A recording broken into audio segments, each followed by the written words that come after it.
तुम्हारी हिम्मत कैसे हुई मेरे पेड़ से आम तोड़ने की? ये मेरा पेड़ है।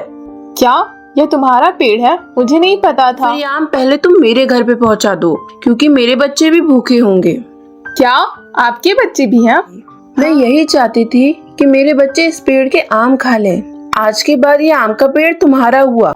एक गांव में गरीब विमला रहती थी। विमला इतनी गरीब थी कि उसके पास खाने को कुछ भी नहीं था। उसके बच्चे भी बहुत छोटे थे। वह गांव में भीख मांगकर गुजारा करती थी। एक दिन की बात है, विमला के बच्चों को काफी तेज भूख लगी, तो उसकी बेटी मीना ने उससे कहा, माँ, बहुत तेज भूख लगी है, मुझे खाने को दे दो ना। अरे बेटी, खाना तो नहीं है, मैं पड़ोस से मांग कर ले आती हूँ। और यह कहकर वह खाना मांगने गई, पर उसे किसी ने भी खाना नहीं दिया। इस पर वह काफी ज्यादा दुखी हुई। हे भगवान, अब मैं क्या करूँ? मुझे तो कोई खाना ही नहीं दे रहा है। और यह कहकर वह जोर जोर से रोने लगी। तभी वहां से एक आदमी गुजर रहा था। वह प्रसाद बांट रहा था। उसने जब विमला को दुखी देखा तो उससे कहा, अरे बहन जी, क्या हुआ? आप इतनी दुखी क्यों हैं? अरे भैया, मुझे खाना चाहिए, मेरे बच्चे भूखे हैं। अच्छा, मेरे पास कुछ प्रसाद बचा है, आप ले जाकर इसे अपने बच्चों को खिला दीजिए। और यह कहकर उसने प्रसाद दे दिया। विमला घर आई और उसके बच्चों ने प्रसाद खा लिया, पर उससे भी उनका पेट नहीं भर पाया। इस पर विमला ने उन्हें शांत रहने के लिए कहा। समय धीरे धीरे गुजर रहा था और एक बार विमला ने अपने आप से कहा, इस तरह भीख मांगने से कुछ नहीं होगा, मुझे कोई ना कोई काम करना पड़ेगा। क्यों ना मैं लोगों के घर जाकर काम करने लगूं? और यह सोचकर वह लोगों के घर पर काम मांगने लगी, तो उसे एक जगह पर काम मिल गया। कुछ दिन तो सब कुछ सही चला, पर एक दिन उसके मालिक ने उसे काम से निकाल दिया, क्योंकि वह सही समय पर नहीं आ पा रही थी, क्योंकि उसकी बेटी की तबीयत खराब रहती थी। और एक दिन की बात है, जब वह आम के बगीचे से गुजर रही थी, तो उसने अपने आप से कहा, क्यों ना मैं इस बगीचे से कुछ आम तोड़ लूं, इससे मेरे बच्चों का पेट भर जाएगा। और यह सोचकर वह इधर उधर पेड़ों पर देखने लगी, तो उसे एक पेड़ पर बहुत स्वादिष्ट और पके हुए आम लगे दिखे। यह देखकर उसने अपने आप से कहा, अरे वाह, इस बगीचे के आम कितने स्वादिष्ट लग रहे हैं, मैं पेड़ से आम तोड़ लेती हूँ।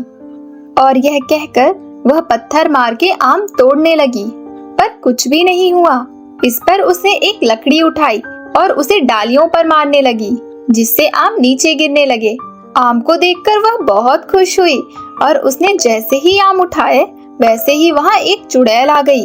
और उस चुड़ैल ने विमला से कहा, तुम्हारी हिम्मत कैसे हुई मेरे पेड़ से आम तोड़ने की? ये मेरा पेड़ है। क्या यह तुम्हारा पेड़ है? मुझे नहीं पता था, पर मुझे इनकी बहुत जरूरत है, क्योंकि मेरे बच्चे भूखे हैं। मुझे कुछ नहीं पता, ये मेरे आम हैं और मैं इसे किसी को नहीं दूंगी। और वैसे भी तुम्हें मुझसे डर नहीं लग रहा है?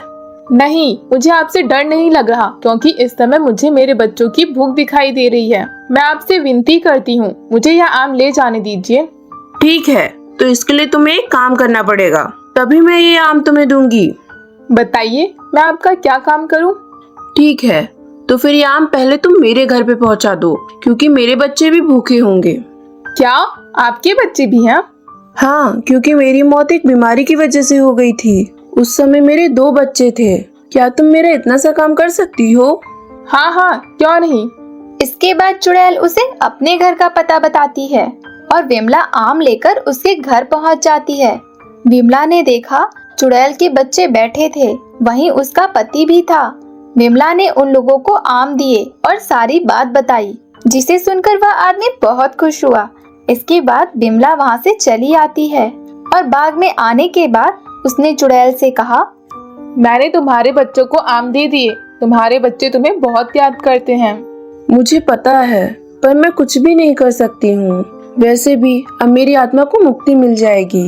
मैं यही चाहती थी कि मेरे बच्चे इस पेड़ के आम खा लें। आज के बाद ये आम का पेड़ तुम्हारा हुआ।